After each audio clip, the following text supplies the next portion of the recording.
As part of my series on foundation, today's tip is all about finding the right shade for you. But first I need you to do something. So when you have a little bit of free time, maybe at the weekend, make sure your skin is completely clean, so all your makeup's been removed, and pull your hair back.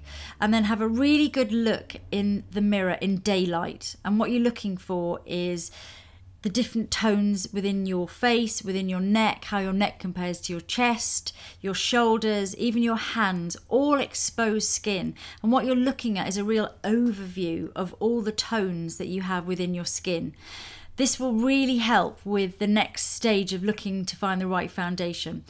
Now, to show you what I mean, I'm just going to go and take off my makeup and pull my hair back, and I'll demonstrate on myself. The first thing I'll say is that everyone is different. I've made up thousands and thousands of women throughout my career of all different skin tones, skin types, ages, and everyone from models and to Hollywood royalty to actual royalty to girls on the street. And the one thing I have learned is that no two faces are the same. So I think it's very, very important to really assess your skin colour and your skin tones yourself in daylight. I'm going to demonstrate this on myself, and hopefully by showing you what I would see in the mirror and what I think, then you'll be able to adapt this for yourself. So start by looking in the mirror. I suggest you wear a towel because then you get to see your shoulders and more of your body skin. I know that my shoulders tend to be the same colour as my chest area because I've done this before.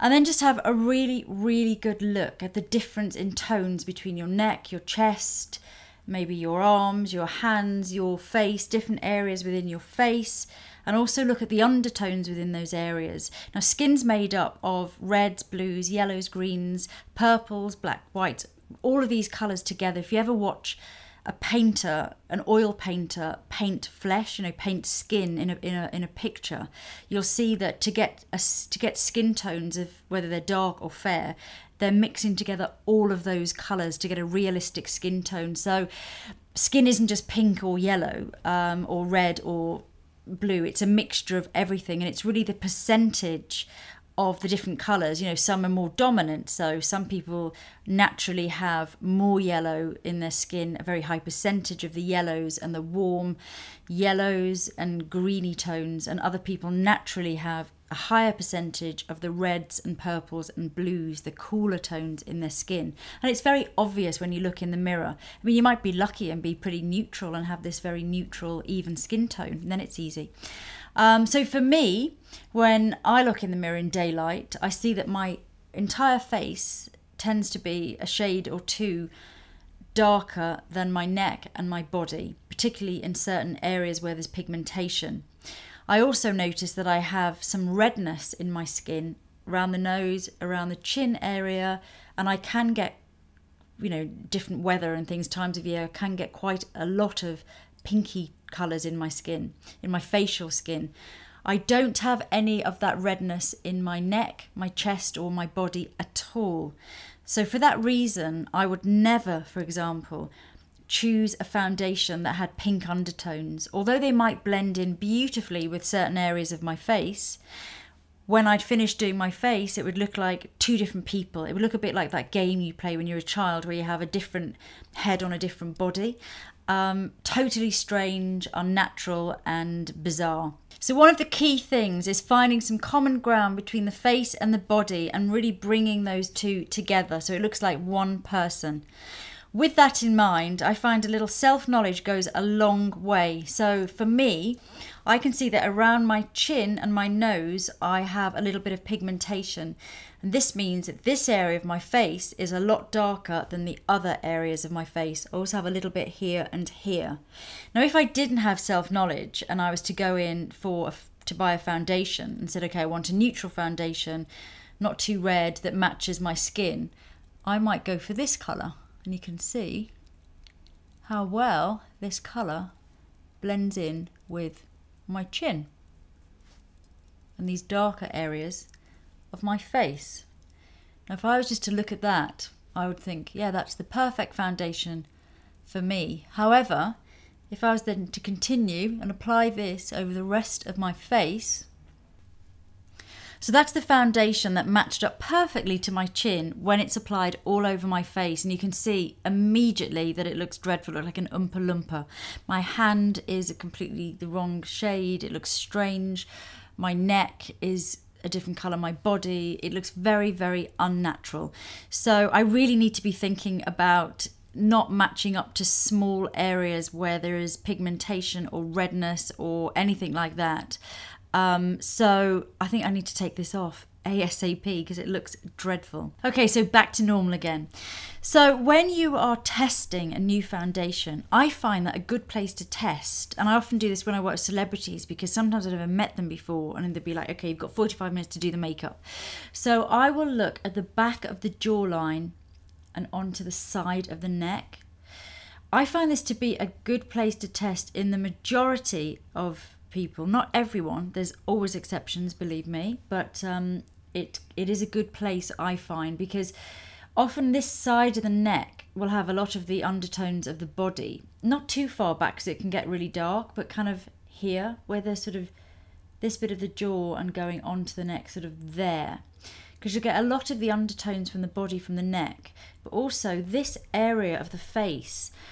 On girls that have a lot of redness in their skin, often they'll have sort of a red patch that goes down from the cheek onto the jaw, and it's normally in the centre.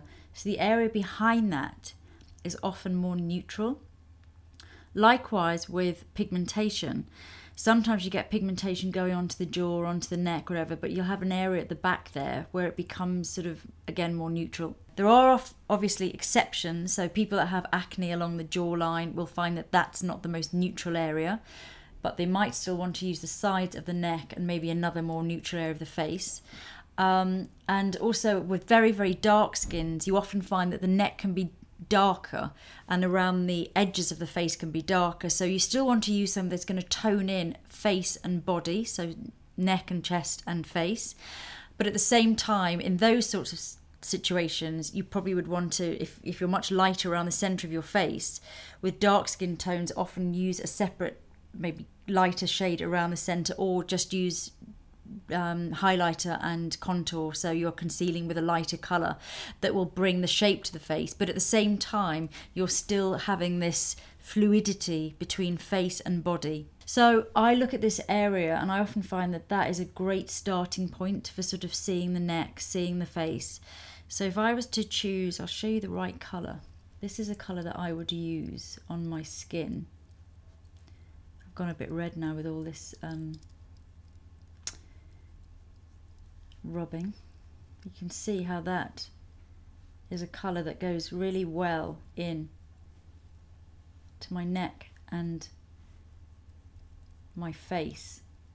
So that would feel like a great colour for me. If I was to put that colour on my chin, you'd probably think, oh my god, it's so pale, but I would need that to then tie everything in. Otherwise, if I lighten this up, likewise I can't go too light, because if I went as light as this bit here right under my chin, then my pigmentation will look ashy, and we don't want that. If you go to the point where it becomes ashy, then it's too pale. And if you find that that's what happens, what you might have to do actually is go a little bit warmer and then take it down onto your neck. Some people just have to do that. But with this colour, I'm kind of bringing together, if you like, my neck, my chin, and all of the areas. And ideally, you don't want to have to be making up your neck every day. I mean, maybe for a night out when you want to look perfect, or if you're being photographed or something. But on a day-to-day basis, if you've got a foundation that blends in well with your neck, then you're not having to kind of, you know, do all the extra work. And you really want that kind of seamless feel where it's really blending in. So you can see already, although this looked a little bit too pale on my chin, it's starting to blend in well. And when you're looking at my face, hopefully, and my neck together, you start to feel this uniformity coming in. And as I say, my body's the same, and now my hands as well will look similar.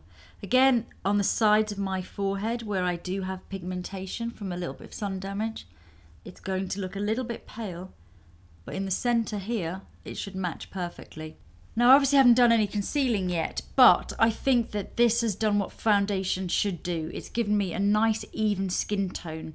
It's given me uniformity so that whether a hand comes in or you see my neck or my chest, it feels like it's all kind of tying in. But at the same time, it hasn't completely obliterated all of my skin texture and any colours within my skin. I don't look like a sort of shop mannequin. So it still has that feeling of being me, but it has that uniformity, which for me is what foundation's job is. And I really think doing this kind of assessment is so important because what it'll do is it'll arm you with self-knowledge. And if you have that awareness and that self-knowledge, you're able to be a much savvier shopper. Either when you go shopping for foundation yourself or when you go into a department store, you're able to say to the consultant, okay, I'm looking for a foundation, but I must tell you, my neck is a lot darker than my face, or, you know, I have a lot of redness here, whereas this area is more neutral. Or if you have that knowledge, you're more likely to get exactly the right shade for you. And I know that I grew up in a house with what we called a foundation graveyard because my mother used to buy so many foundations. They always used to go into this one drawer in the kitchen, and they were all the ones that were just not quite the right shade. So if you want to avoid the foundation graveyard, get looking and get analysing and learn about your skin and get that self-knowledge. It will really help, I promise you. So I hope that was helpful, and do check out the other foundation videos that I'm doing because all together they will hopefully really help you to get exactly the right foundation for you. See you soon.